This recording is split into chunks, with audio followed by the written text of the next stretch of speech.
lucky hippie, yeah? The first pound's miserable.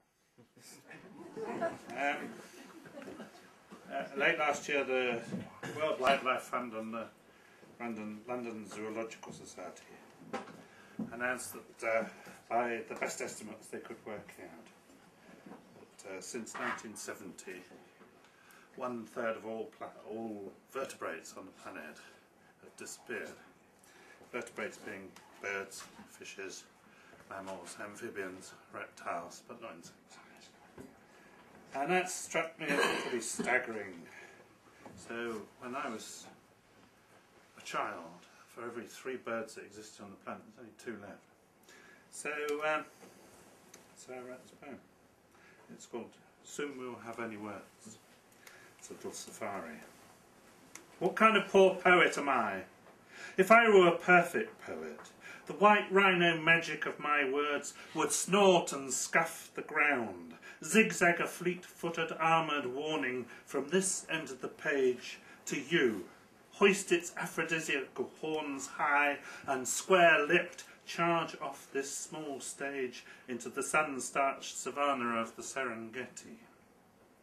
My pen would bloom tree frogs, bright turquoise, sticky pad, knobbly-footed, bug-eyed, innocently cheeky fools, eyeing your bulges as they cling to the trunks of your handbags and backpacks. The room would fill with the sound of cicadas as pad-footed, tawny-spotted leopards chew lazily on small boy limbs up in the acacia branches at the rear of the room.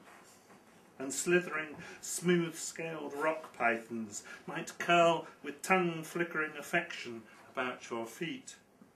Poem-fresh, heat-seeking, slow-motion comfort missiles, summoned from the deep crannies of old memories to populate your Tanganyikan theme night. But soon we will have only language, only this coffin of dead earwigs, decaying moth wings, half-consumed locusts, extinct echoes of our unwanted animal origins.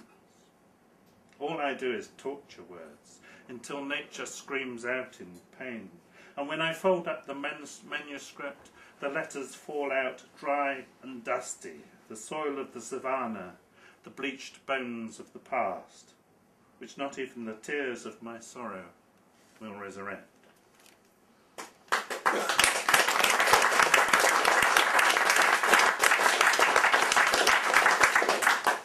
I told you it was miserable. Right, the next one is not, but it's still continuing on the safari theme. It's called Sloth. A Sunday afternoon nature documentary. These scientists, it seemed, studied sloths for 7 slow, steamy rainforest seasons. After stalking these soporific phylophega with warmth-seeking cat-eye cameras, chittering batteries of ultra-acoustic echolocators, and gigahertz-fast hypodermically inserted interspecies bugging devices, they announced their conclusion. Sloths sleep more in captivity. The sun shone lazily through the lounge window, checkering my horizontal form with the striped shadows of the glazing bar. I stretched out languidly, savouring the full length of the sofa, one clawed paw clutching a can of cola, the other reaching out in Tai Chi slow motion towards the cardboard container of chocolate chip cookies. Well, lick my ass, I thought, if I couldn't have saved them an awful lot of effort.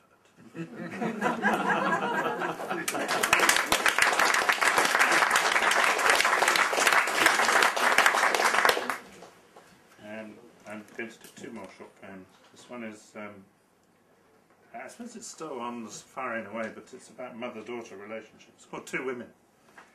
Her smile fades, a door slams, the statue of her mother falls, the glass breaks, a daughter's love in 1,000 pieces on the marble floor. It's my life. I've grown up. I'm not your stupid little girl. Cool eyes glare. Her lips twist in a scornful mother fuck her curl. They both edge about the ledge, where mother-daughters stand, like tight wires, wildcat fire, two women changing, flowering, fading, the upper, now the underhand.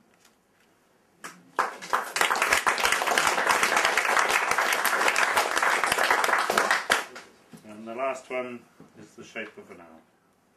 I cut my mind out, found it was the shape of an owl. Thin and papery, it fluttered about the room like a moth, leaving shiny mind mirror reflections on everything it touched. Owl, I said, why do you fly like a moth? But the owl picked himself up in his beak and flew back to his hole and fed himself to his young. Now I have a whole family of mines who keep me awake at night, hooting.